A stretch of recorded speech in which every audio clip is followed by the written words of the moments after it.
but you're playing with fire as you do that more and more. So now really is the time where we've got to go and we've got to tackle this issue. I think it was absolutely right what they did in the 90s with Senator Craig writing the amendment. Had they done that, I think the trajectory of the country would have been much more positive fiscally.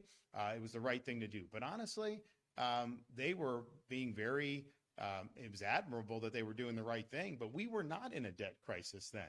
We did not have debt that was considered unsustainable. We are now in a situation where adding $2 trillion every year seems to be routine. So I think if Idaho was for it then, I think the people here, generally conservative folks, I think they're going to be for it now. And I know both the legislative chambers, have been working on that with these. So we anticipate success.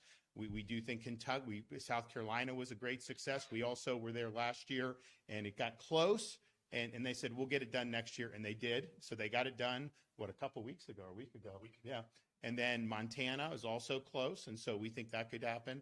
And then it's like, okay, where do you look around the country? There's some that have one House Republican, one House Democrat. And what Lauren has done, he's got a lot of very prominent Democrats that are in favor of this initiative. People that were U.S. senators, people from this part of the country, like Senator Baucus and some of those. So they are working with that as well, because honestly, this is bipartisan. You don't amend the Constitution on a partisan basis. It just will not work. You have to have people, regardless of party, that are supporting this. I do think the support in the public is there. It's just a matter of running this gauntlet successfully. Do you have something? Yeah. You mentioned it the last time.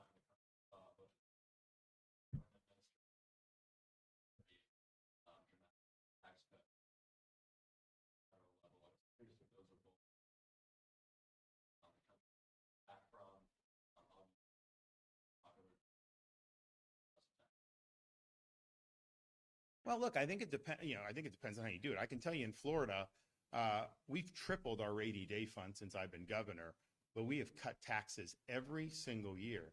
In fact, if you take Florida's 180-year debt that I inherited, just in my tenure, we've paid off 50% of that debt with our surplus. And so we're running big surpluses. And I think the reason for that, and we've eliminated taxes too that we've had. But the reason that we've been able to do that is because as we've done that, we've improved economic conditions in the economic environment.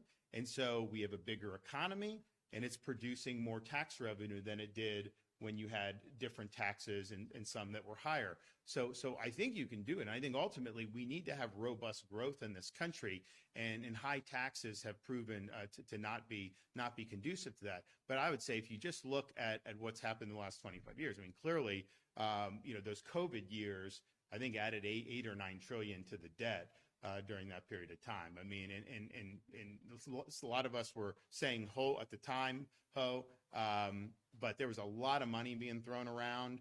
And in hindsight, man, it would have been good to maybe have made some different decisions there. But what happened was they locked in that COVID era spending levels in Washington.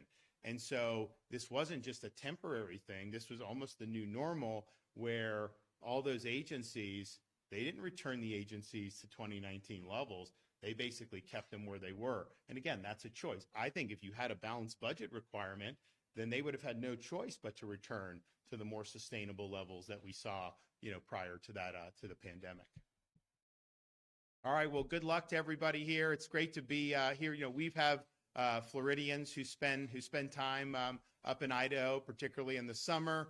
I know there's a lot of great places. I think I've come only when it's been cold, so maybe I'll try to get back at some time in the summer. But I will say, there's a big winter storm that's going to go the country. I looked at the map today. I saw the blue and the white signifying snow and cold, except for this little peninsula on the southeast point of the country. So just so you know, I'll be thinking of you guys here in Idaho when we have our 65 and 70 degree weather this weekend.